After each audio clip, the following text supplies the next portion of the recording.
Welcome to Roofing Road Trips with Heidi. Explore the roofing industry through the eyes of a long-term professional within the trade. Listen for insights, interviews, and exciting news in the roofing industry today. Hello, and welcome to another Roofing Road Trips from Roofer's Coffee Shop. I'm your guest host, Karen Edwards, and today I am really excited to welcome the team from Roofle to talk about what contractors need to know about e-commerce in the roofing industry. Welcome, Mike and Chris. It's great to have you here. It's great to be here. Thanks for having us. Sure. So before we dive in, I'd love for you to introduce yourself and tell us a little bit about what your role is at Roofle. Mike, why don't you start? Yeah, I'm Mike Goldenstein. I'm the Chief Revenue Officer at Roofle, or as I like to say, the court jester. I've been in the roofing industry since 1992, so I am an old dog to the roofing industry. Was a contractor for about 18 years and then 13 years in manufacturing, and I've been with Roofle for a year now. Excellent. Thank you, Mike. And Chris. Yeah. Hey, Chris Morris, like Mike, been in and around this space for a couple decades now and mainly work with the partnerships. Excellent. Well, so the number one question is, tell us about Roofle. Roofle is giving contractors and homeowners alike a way to do business where the rest of the world is already steps ahead, and do that business from an e-commerce standpoint, from a user experience standpoint, from both on and offline as well, and a really nice give to get where a consumer can put in a little bit of information and get back a pretty close price or some price conditioning on what that home improvement project, in this case roofing, would be. So how are homeowner sales changing? E-commerce, I buy lots online, right? How is this translating into the home improvement industry?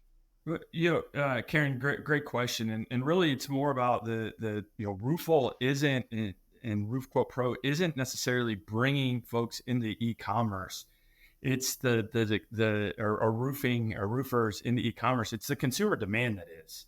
And this is a platform that equips contractors, both large and small, with the ability to harness that customer demand.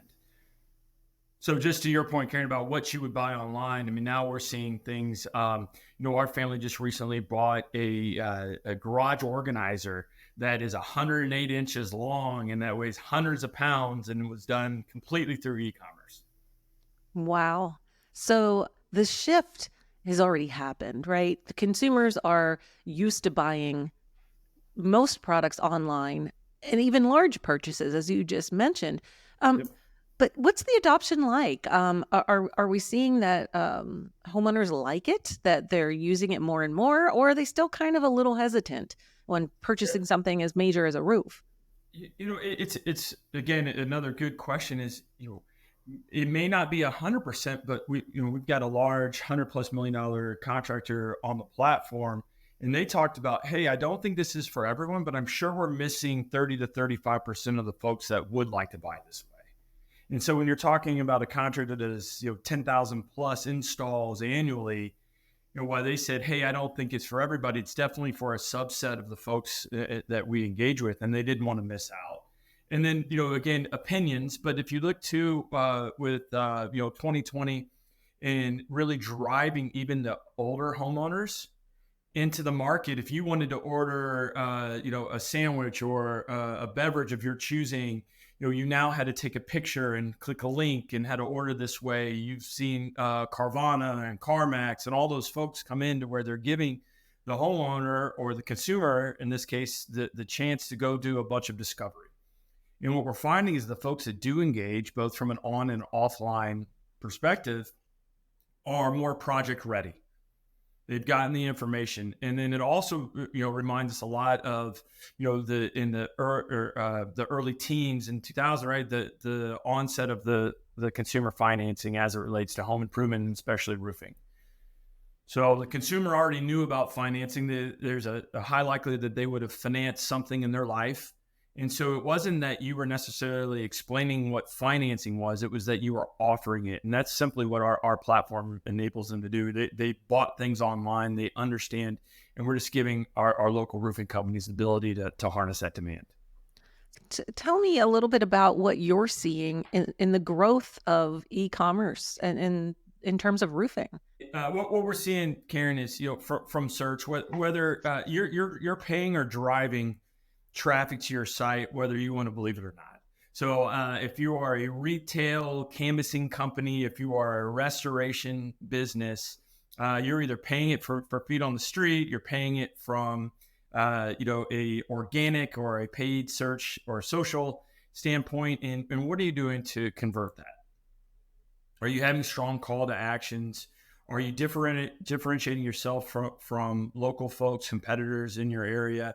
And quite frankly, are you giving a tangible thing to that consumer to make them go further down your funnel? So that's really speaks to the online experience for that homeowner who is looking for a roof, because they do so much, like you said, fact finding, information gathering, reading about it. So I guess kind of what Roofle is allowing them to do is by the time they get to your site, what did you say? They're project ready, I think was the word So you used.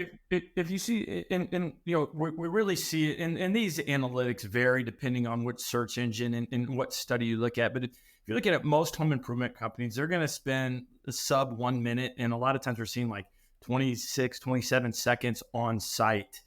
So to get a number or to go look, and it's really the folks that engage. So if you think about from a Roofle standpoint, is they're able to go put in just a little bit of information, return something that's very personal, right? And a price to that address or to that property.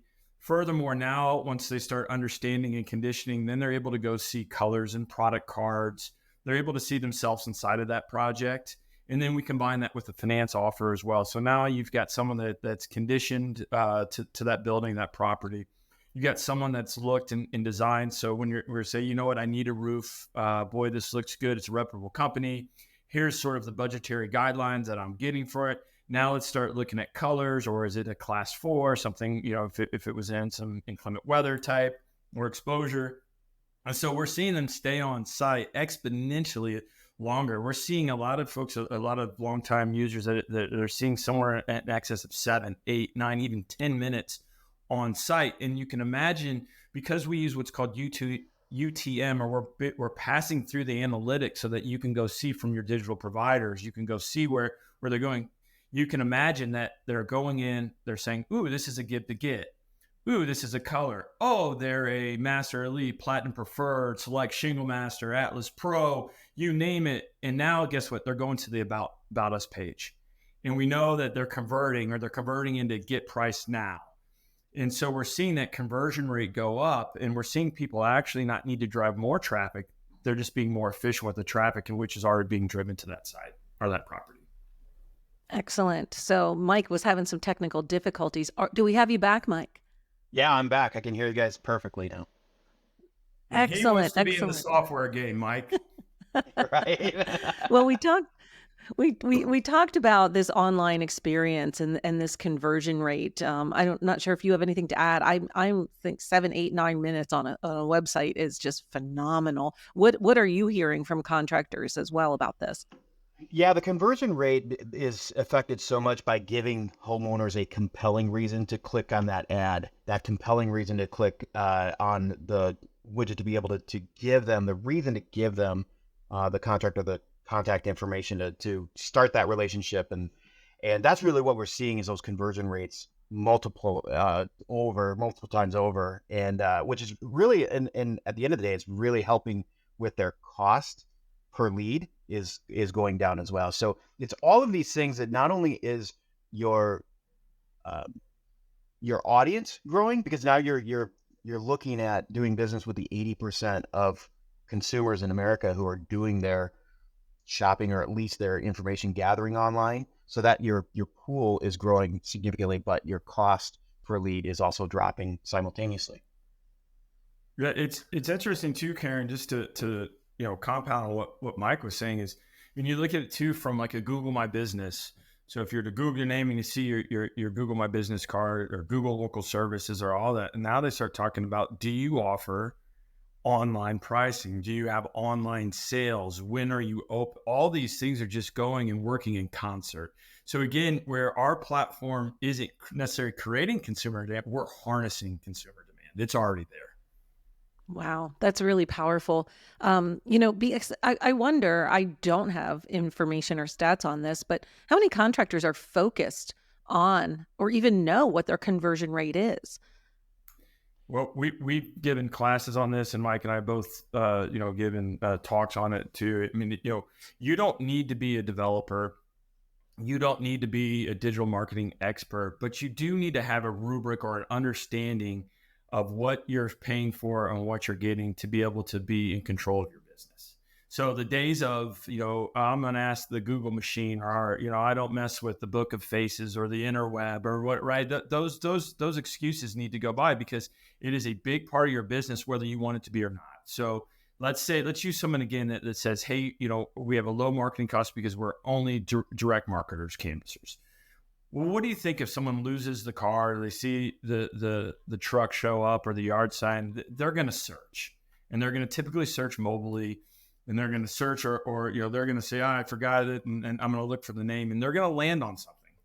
And you need to be ready to be able to convert that, and you need to understand who's coming to your site, and you need to understand things like abandonment rate. Where are we missing out? Where are they going to the funnel? And then you need to overinvest to make sure that you're completing. And like I said, I mean, it's more of efficiency. Everybody wants more leads, but just imagine a place where you're converting what you have at a little bit higher frequency. Wow. And it goes hand in hand, I think, if you do want to still do door knocking and canvassing, and, maybe they do lose the card, but if they didn't and they want to go visit the website, then that's just going to enhance the experience for them. Well, it's glad we were going to talk about offline, because I think a lot of times we want to bucketize all these stuff. And really, if you think about marketing, there's this old phenomenon called lift. And it's, hey, nobody's calling my billboard, right? If we can go back a few years, no one's calling my billboard, but all of a sudden my mailers go up when my billboard is active. So it's looking at that marketing portfolio in totality, and not just so you start thinking about, okay, well, where's our offline, and how may a platform like this affect offline? Well, let's say that you do what they call a 6-pack or a 12-pack around a job that's currently going on, and you hang a door hanger that has a QR code that says, see how the Smiths got their instant price in less than 27 seconds. If we're at a home show, you can now have a booth or a kiosk where someone can type in on your site a couple pieces of information, and they can set an appointment and get a price right then and there. Your mailers can have the same thing. And again, this isn't just for retail. This is absolutely has implications in the restoration space as well. See what your claim could be worth, get an idea. And so they can go in, you can do that as a very passive but highly converting offline strategy as well. Yard signs, truck wraps, all that. We have some of our platform users that would say, Louisville's home of the instant quote. We have some that get your price in less than 30 seconds. And then they're able to satisfy that. And then lastly too is, we've seen a lot of, your more traditional roofing companies, it's their words, but they call it semi e-commerce, to where somebody goes down and they go in, they set an appointment, but they still want to see somebody. And we still want to check to see how many layers that they have on their roof. We still want to go walk and see if they have any soft spots. We still want to look in the attic, see if there's any underlying issues, right? But those people now have picked a color, they picked a manufacturer, they've got an idea of what the price is, and now you're really going in more of an educator and less of a salesperson. I like that, the education part of it. I'm going to ask a question that's not on our pre-planned, just out of curiosity. Help me understand how, every contractor probably has got a different negotiated price for their materials from their suppliers. So when we're presenting that 30-second quote to a homeowner, how close is it? And how, how do we customize that for each different contractor? Yeah, we really want to make that very close. right? So we want to have, as far as a tech company for us, when we're doing the measurements and we're determining the pitch already, so we're not putting anything into the hands of the consumer to make those decisions for us uninformed. So we want to make sure that those are accurate. And the contractor, to get, kind of what we were talking about earlier too, is you have to know your numbers. And not all contractors really know their numbers until they sit down and really figure that out. And so, which leads into exactly the next step, right? Is are you comfortable with making that public? Being transparent about your pricing and putting it online. And so that's where the bigger concept too that we are dealing with Chris and I and the entire Roofle team is this roofing industry ready for transparent online pricing? And when you read books like Marcus Sheridan and says any industry is, as soon as you start looking into a transparent pricing that's online, what are the fears that contractors are going to have to work through as this evolution happens? Number one, my competition can see my price. Am I okay with that? Right. And then number two, my goods and services are complex. How do I actually present that? And number three is, what if my consumer sees the price and is immediately scared off?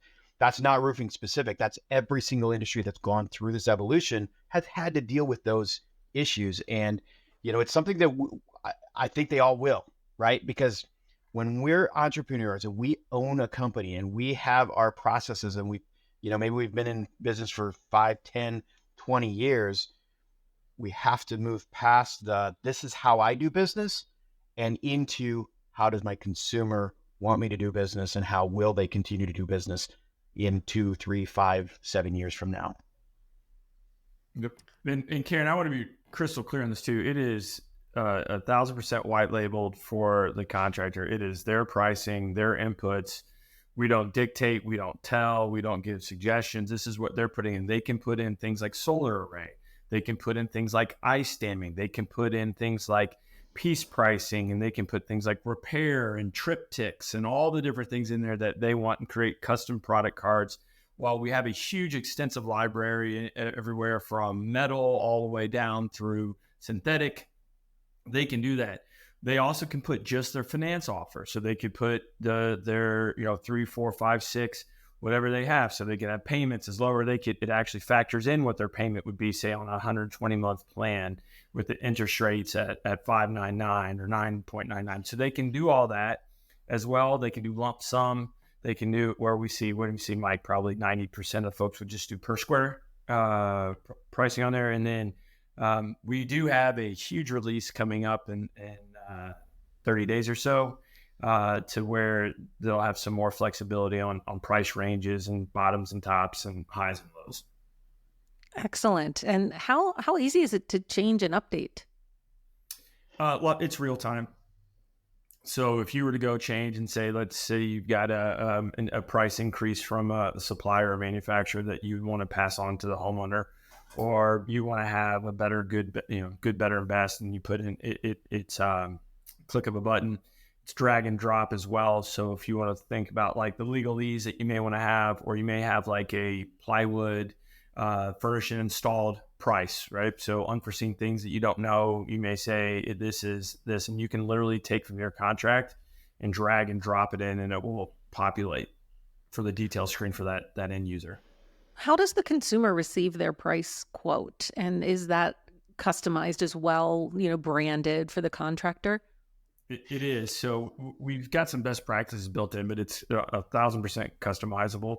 So typically what we see is a return to the customer. The moment that customer hits get details, it sends them an email right away, and it is customized to that contractor, typically with another call to action, a video about the company, and then all the details. So it would actually populate the product that they picked, the color that they picked, the finance option that they picked as well, programmatically or automatically returns to that end user, and then they see it on screen as well.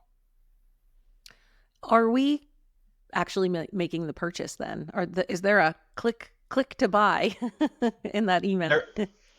There will be. That's the next step.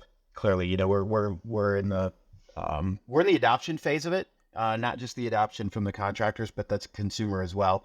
And yes, that will be an option by the end of the year. And some are already fixing their processes to include all the way to final proposal, signable contracts, and it's doing everything online without ever seeing the person or the project itself. We talk about, Carrie, too, that it's again in concert. So we know that reviews are the new referrals. So now you start thinking about all the good work that these contractors are doing. They're just leveraging the same points, just in a different manner. It's the same customer, it's the same area of town. But now you're saying, hey, we've got these Google reviews, we've got these Facebook votes that we have in, and sometimes they're going to read your story about you, like we talked about. The next thing they go up to design, they learn a little bit about the company, how long they've been in business, that they give back to this charity, that they do habitat or whatever it is, and then they go and see, no different than what we call the Amazon effect. Right? I'm not asking my neighbor about the new whatever we're buying. I'm going to go look at the product reviews. And so now we're seeing all this goodwill and all this online stuff be used in concert with that. So now we're delivering them price, and then now the company is able to go warrant that price, that credibility that they have in that local marketplace. That's really interesting, because it really speaks to having your brand, your online brand and brand reputation in order, and how important that is. Because that's just like you said, this is one piece of the pie, but you have to look at the whole pie and everything that you're doing that complements each other and works together. And that's definitely one. I'm excited. It's amazing too, just in the tech space too, is, we're not necessarily disruptive to the contractor's workflow. And I'll use the word you just said previous, but we're complementary to their workflow. So we're complementary to how they get reviews, how they rehash. And you can imagine we've got a great company that we work with and proud partners with. But, do you think about from a rehash standpoint? So demo, no sell. Can we go send them, since we have that first party data, meaning their information, can we go send an email blast with, hey, get your pricing, now and old prices that we have, or maybe we've got a special out there as well. And so they can interact and interface with that too. Excellent. So if I'm a contractor and I want to try this out, what do I do? How do I get started?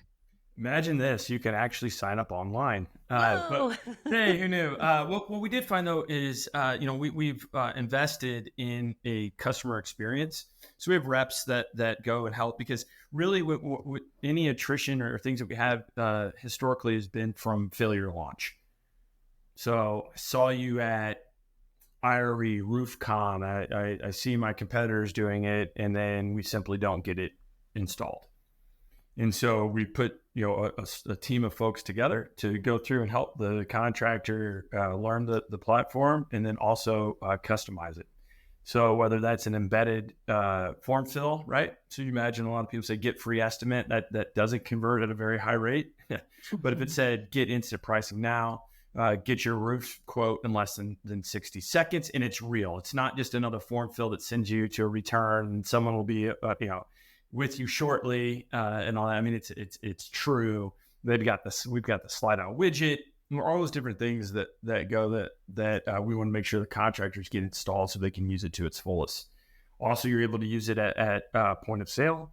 So you can go in front of a homeowner and type in the address and use it. We even had folks that are using Bluetooth printers in their trucks and vehicles that would say, "Sorry, we missed you. Here's your quote."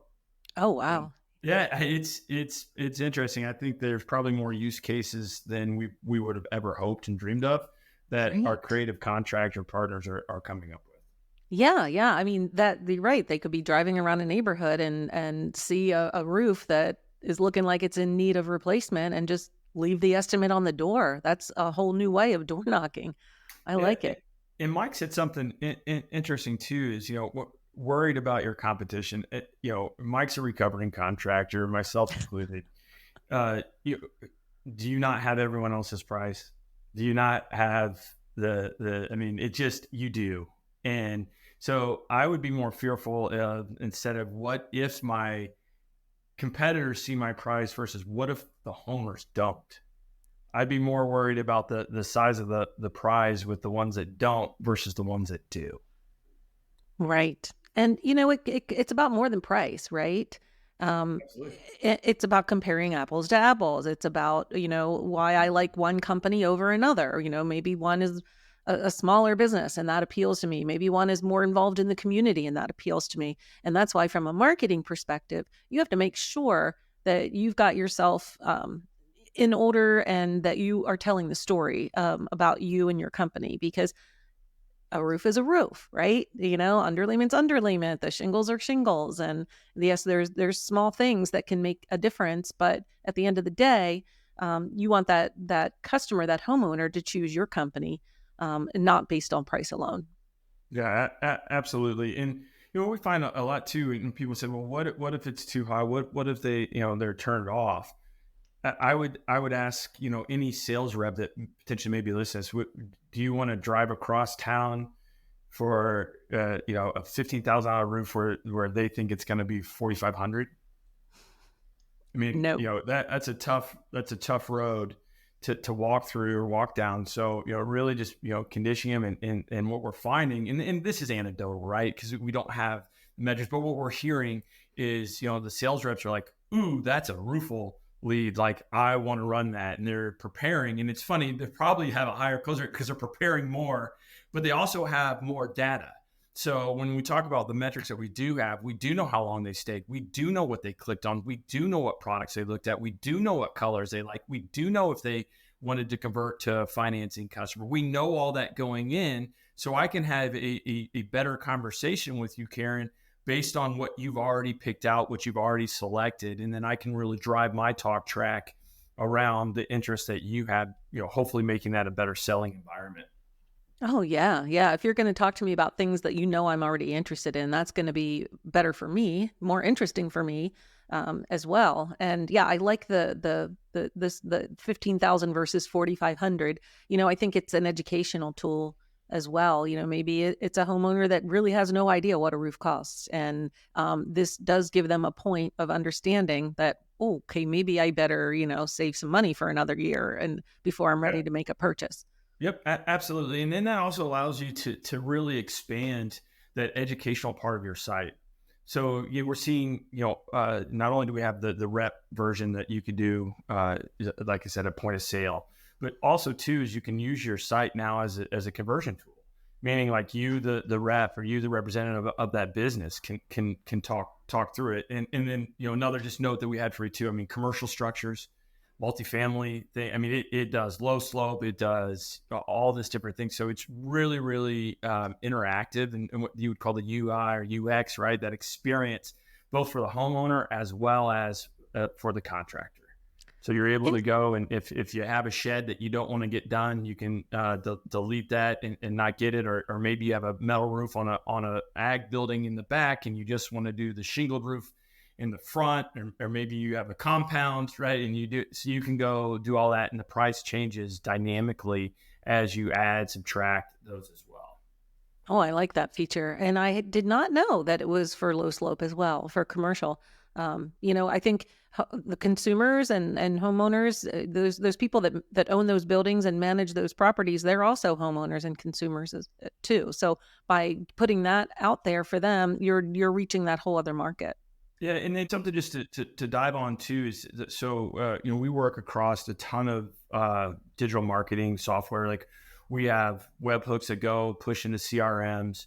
We pass on the analytics so that folks that are controlling your overall portfolio of digital assets are able to go see it and work inside that. And so it really is complementary to the work that they're doing as well. And then the crazy part too is, Mike can tell you, we have realtors that are on the site as well. A big part of negotiation too, or you see different laws, and Mike's our expert on codes, but you see different things that change, like in states like Florida, to where a real estate transaction can't happen until the roof meets inspection and all that. Well, wouldn't you want to know, is that 25,000? Is it 250?